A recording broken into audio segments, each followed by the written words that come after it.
Hey, it's Caster, and I know it's been a while. Sorry I've been pretty overwhelmed with life, but we're back with a brand new answer to the question why you should check out The Legend of Vox Machina. Maybe you've never heard about it, maybe you've heard about it and never got the chance to check it out, or maybe you're an absolute TTRPG fiend just like me, and you want to hear someone gas up absolute greatness and present it to the masses. Well, regardless, this is the video for you. So, what is The Legend of Vox Machina? Well, for me to answer that question, I need you to answer a question for me first. Have you ever heard of Matthew Mercer, also known as my favorite human being on Earth? What about Laura Bailey, Liam O'Brien, Taliesin Jaffe, Travis Willingham, Marisha Ray, Sam Riegel? Well, if none of those names ring a bell for you, they are absolute legends amongst voice actors.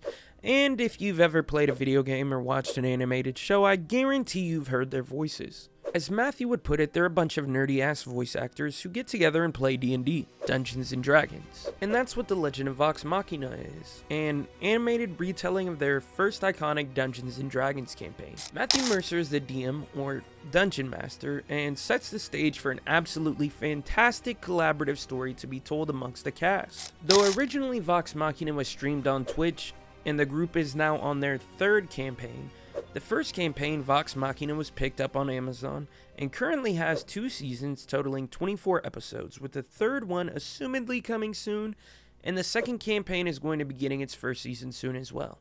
All that being said, buckle up because this one is great. Let's start with the art. The art in The Legend of Vox Machina is very, very good. It's reminiscent of high-quality cartoons we would watch as kids, but it's more akin to something like Invincible. It's polished, clean, and incredibly well choreographed. The colors pop and really set the tone for the moment-to-moment action. The animation itself is incredibly fluid, the characters look absolutely fantastic, the combat is great and very adult. It can get pretty brutal for sure. But the thing I really love seeing is the stunning views of Tal'Dorei brought to life, Matthew Mercer's homebrew world that the story takes place in, Tal'Dorei. I mean, there are some absolutely wonderful shots that really bring the world to life in a whole new way, regardless of if you're a fan or not. The themes, tone, and imagery are perfectly captured, and even though it might not be as over the top as something like JJK, I will happily give The Legend of Vox Machina a 9 out of 10 for art. Moving on, story and world building. Seeing the story of Vox Machina unfold, whether you're a die-hard critter or brand new to the series, is absolutely wonderful. In 2 seasons, we've gotten to experience multiple character arcs as well as 2 major arcs of the campaign play out in a way that still holds the integrity of what you would expect from a Dungeons & Dragons campaign. Drama, mystery, intrigue, pain, growth, and of course, some absolutely off-the-cuff jokes. They say Dungeons & Dragons is collaborative storytelling, and the animation is faithful to that, as the story grows and twists and turns based off of the actions the players took during the campaign, resulting in an absolutely wonderful ride. The world building is doubly interesting because, as opposed to a normal standard high fantasy setting, Matt's campaign is homebrew, so you learn about the world as you go, the various places and the people within it, the rules and the lore, and again, it still maintains faithfulness.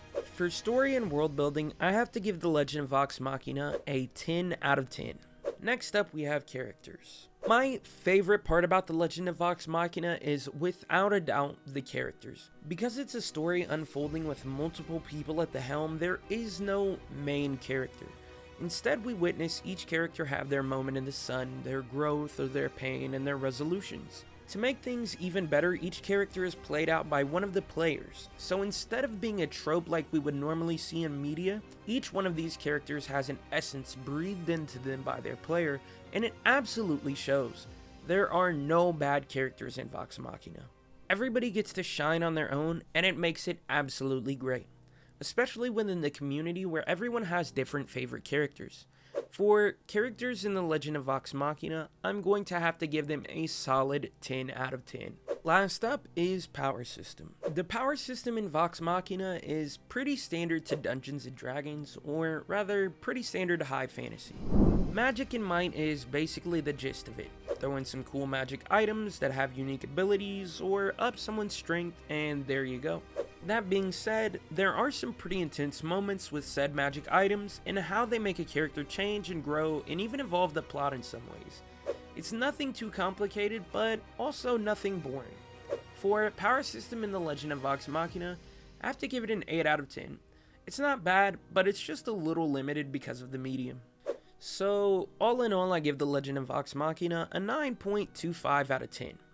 Of course, that's a great score for a great show that I think is absolutely worth checking out. Whether you love Dungeons & Dragons, or you're not a fan, or maybe you're interested but you haven't gotten to play, it's a solid representation of how cool and fun the game can be.